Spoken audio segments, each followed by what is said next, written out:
So, mental projections, experiential background, self-manifestations, emotional projections, labels, the shadow self, conditioning, all elements most commonly associated with the field of psychology.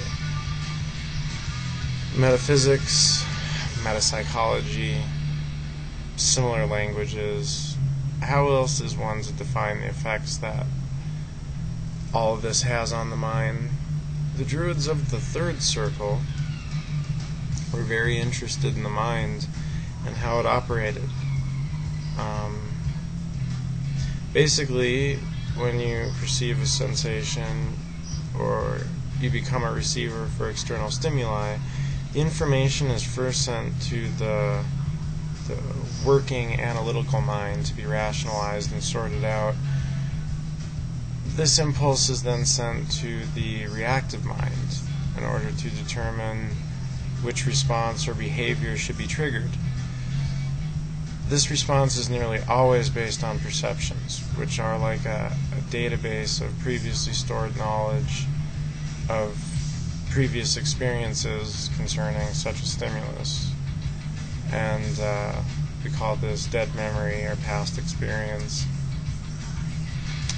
If there's been no conscious memory stored about a stimulus when you're confronting it, a perceptual memory or imprint will be generated within the mind right then and there.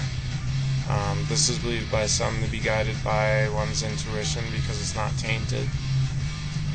These first impulses have generally come to be referred to as that notorious gut feeling or inkling or a tendency or inclination. Very few people come to actually trust their intuition or gut reactions and then kick themselves later for not listening to themselves, not knowing when to separate such as really taking place from like imagination and so forth. Once you can understand how your body reacts to certain situations, you can learn to understand and read what it is trying to tell you more clearly. There's many people in this world that have this social need to conform. Many people don't want to stand out. They don't want to be different or go against the norm. And yet at the same time it's paradoxical because people have this feeling that they need to be unique and be seen and validated for their contributions quite clearly. And then at the same point there does seem to be this almost inborn need for societal compliance for members in a organized or structured world. You know, such people will often use references or beliefs of others informing their own salient or surface perceptions concerning something.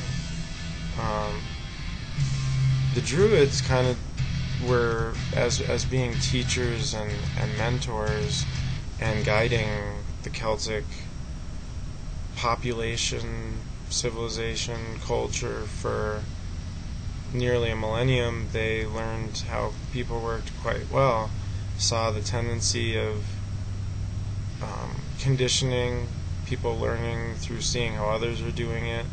And when one's unsure about something, it's almost reflexive to observe how others are reacting to the situation. You know, monkey see, monkey do. Environmental and behavioral psychologists might argue that nearly all that we think and do in our lives is part of learned behavior or learned mindsets that emerge as a result of being creatures of observation. Some of this boils down to the idea of autosuggestion and whatnot. Some of those things that has been covered in the specifically How to Be a Wizard series. But this principle explains how we continually must convince ourselves of our own reality, and we use our salient beliefs on a constant basis to determine if something is real or unreal. And this is also called the law of the mind in metapsychology, and some metaspiritual or philosophical adepts have expressed it in all places and at all times. Buddha said that we are, all that we are is the result of our thoughts. Jesus said, believe. Whenever you seek something, believe you've received it, and you shall. Shakespeare said nothing is good or bad, except that thinking makes it so. Emerson said a man is what he thinks all day long. And in the Druid triads we see that a man is what he thinks he is. These statements all suggest that we live in a mind-manifesting, self-manifesting, or psychedelic reality. Thus, one would say that our metaphysical, quote-unquote, metaphysical existence is what it is because we've conditioned or convinced ourselves that such is the way it is.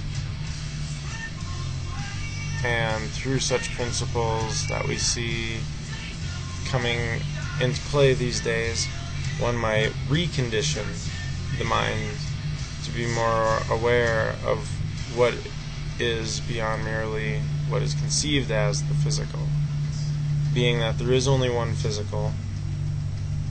It is just that we have blinders on and are limited to our perceptions of the physical, and therefore there is the seen and the unseen world.